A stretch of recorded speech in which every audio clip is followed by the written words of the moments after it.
What is going on, Colts Nation? Welcome back to another episode of Bring the Juice. Your guy, Cody, here. And guys, I do apologize for the lack of content recently. Things have been absolutely crazy in my life. I know Derek's as well. If you watch my other channel, you'll see a video that I uploaded kind of explaining a little bit of where I'm at. But in case you haven't, I wanted to give you a quick life update. So, as most of you know, I bought a house a number of months ago. I've been working on it a lot. It needed some work on it. And I've been working on it a lot and, finally moved into it a couple days ago. But don't get my Wi Fi router until tomorrow evening. So I'm kind of recording here as I'm leaving for work here after I'm done with work. So wanted to just kind of give you guys an update. I still have to work on the studio. It's one of the rooms. It's just been a lot of work, and honestly, it's been kind of annoying how much work it is. I'm ready to get moved in and just ready to have everything ready to go. But it's a process.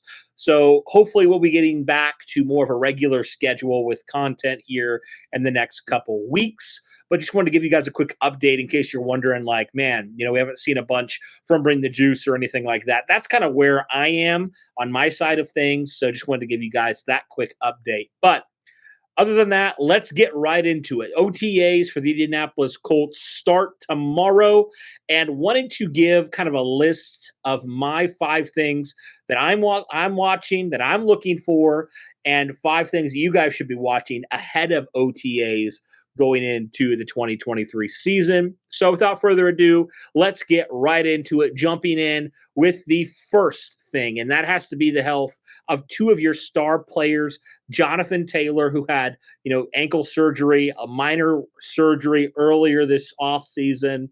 How does he look? Is he out there at all in any capacity? If not, kind of where is he at? Are they holding him out for precautionary reasons? Kind of what's his status overall? Right. His out of the 2 is probably the more minor one. Shaquille Leonard is another guy that we're watching, right? I mean, honestly, guys, he hasn't had a ton of looks and a ton of reps in Gus Bradley's system. And I'm kind of interested to see kind of where he's at. Does he get out there in any capacity? Or are they just holding him out and just letting him heal kind of? And if he is out, right, where is he at in the process? Where are the Colts at in this process? And kind of what's the projection for Shaquille Leonard?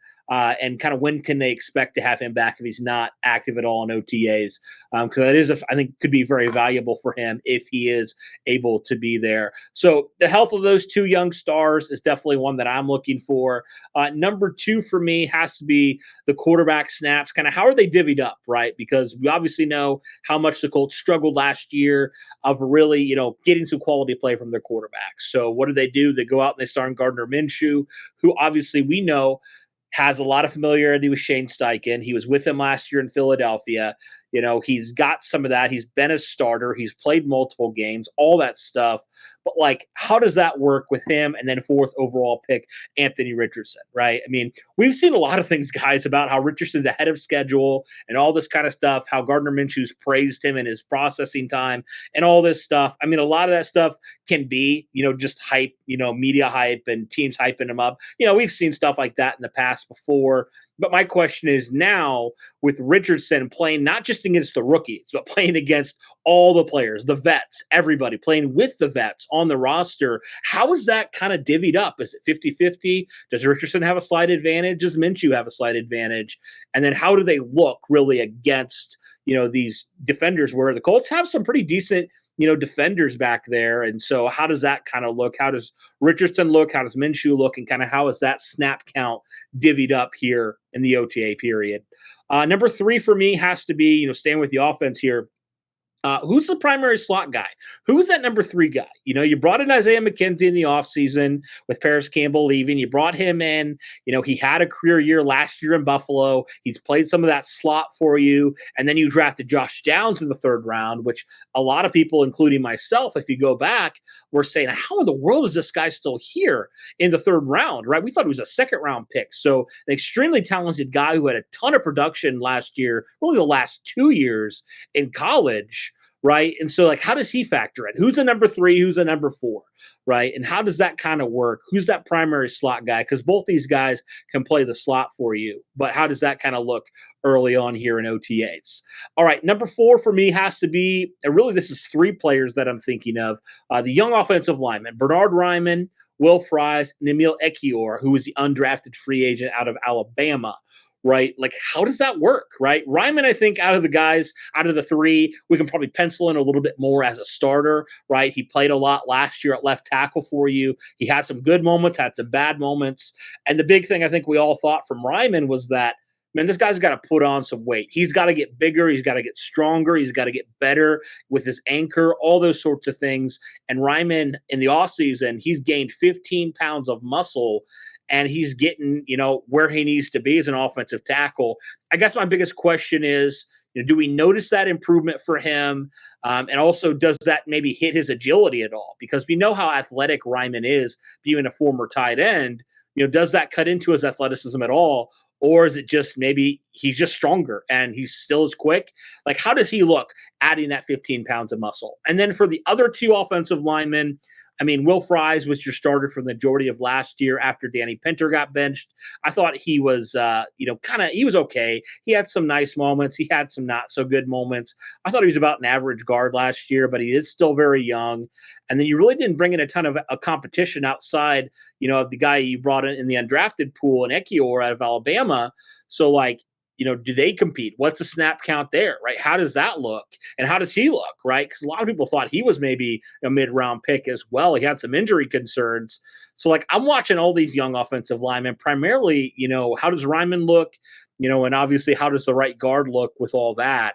And, has Will Fries maybe, grown and shown a lot more potential maybe we're giving him credit for? And, could Ekiyor potentially, win that spot? I don't know, but that's definitely something I'm watching, kind of how that shapes out. And does he maybe get some rep with the ones? I don't know how right guard's going to go, guys, but that's one that I'm definitely looking at. And then the final thing that I want to talk about that I'm really looking forward to with Julius Brents being out is how in the world is that cornerback depth chart, and also some of the other DBs in the safety room as well, right? When we talk about, you look at the corners, Darius Rush, you brought in Jalen Jones in the 7th round. You have Dallas Flowers, you have Tony Brown. How in the world does that depth chart look, right? Like, you have Isaiah Rodgers, Kenny Moore, who played last year a good chunk of snaps for you. Like, how in the world does that shake out? Who is kind of the number two, if you will, honestly, on the outside right now with him being out, with Brent being out with that wrist surgery he had. So that's something I'm going to be interested to see. Maybe can give us a clearer picture when Brent does return eventually for training camp. Maybe who is that, next guy up? That's going to be something I'm looking at. And then also, the young safeties, you obviously Rodney Thomas going into year 2, Julian Blackman going into a contract year. And then finally, the biggest wild card, who I actually wrote about on a piece for Colts Wire, potential breakout candidate, Nick Cross at the strong safety position, right? Because the guy's 21 years old. Him and Richardson are the same age, right? Like, he is so young and so talented, and he didn't play a whole lot last year. He sat behind Rodney McLeod, but he did start for a couple games. So how does Nick Cross look? Did that year, kind of the red shirt year, if you will, after the first couple games, did that teach him? How does he look, right, going into his second season, potentially his first season as a full-time starter? So, guys, that's some of the things that I'm looking out for personally going into OTAs. I'm glad we finally have a little bit of content. It feels like the content pool has kind of been a little bit dry recently. I don't know if you guys have felt that or not, but I definitely have. But, yeah, guys, those are some of the things I'm looking for. The health of those two guys, the quarterback snaps, who's a slot receiver, some of those young offensive linemen, and finally some of those young defensive backs as well. So let me guys know your thoughts on some of these things on OTAs. Are there other things maybe you guys are looking out for in OTAs you definitely want to highlight? Let me know and drop those things in the comments below. But thank you, everybody, for tuning in. Really appreciate all the support. You guys are the best. We'll be back with some more content here very soon. Thank you, everybody. And as always, go Colts.